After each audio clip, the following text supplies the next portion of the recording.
Ici, impossible de téléphoner, une absence de signal qui frappe en arrivant. Nous sommes à Camembert, dans l'Orne, en Basse-Normandie. Là, 19 communes regroupées en communautés abritent quelques 8000 habitants privés de transport public entre elles. Un vrai casse-tête pour la présidente de l'intercommunalité.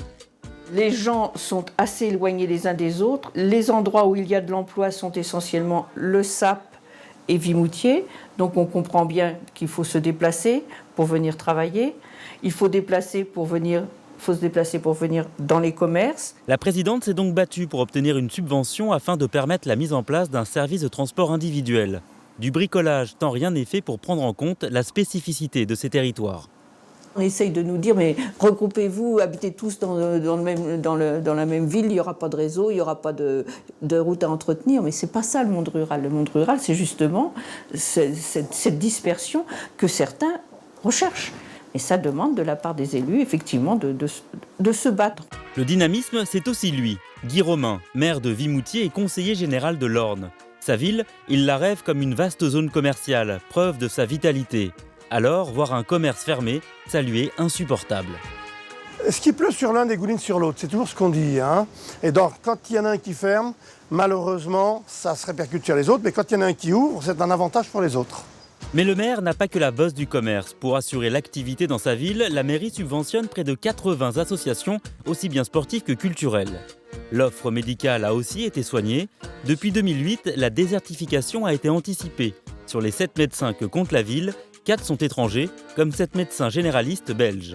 Mais Guy Romain a aussi une vision stratégique à long terme pour sa ville, qui s'appuie sur l'intérêt des seniors pour la région. Il a ainsi tout fait pour que cette maison de retraite s'installe sur sa commune. C'est plus de 50 emplois, et notamment des emplois féminins, c'est très important. En plus, c'est une maison de retraite qui attire des résidents de la région parisienne, donc un bon pouvoir d'achat, et c'est très enrichissant pour notre économie locale.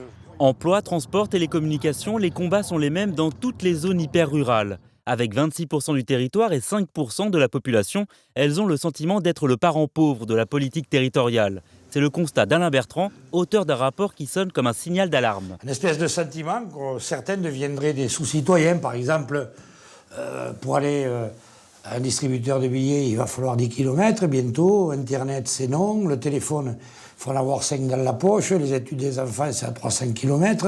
La décentralisation, on a tout concentré dans les capitales régionales, les métropoles ou les grandes villes. Et nous, on regarde passer, quoi. On regarde passer la caravane avec un signal républicain qui s'éloigne, qui s'estompe.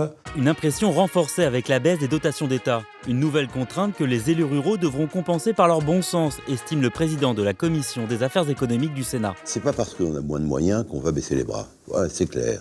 Moi, je suis persuadé que le monde rural est peuplé de personnes qui ont vraiment l'intelligence de trouver le meilleur rendement à l'argent public. Seule satisfaction pour les ruraux, dans le Big Bang territorial annoncé par l'Élysée, leur département devrait être conservé.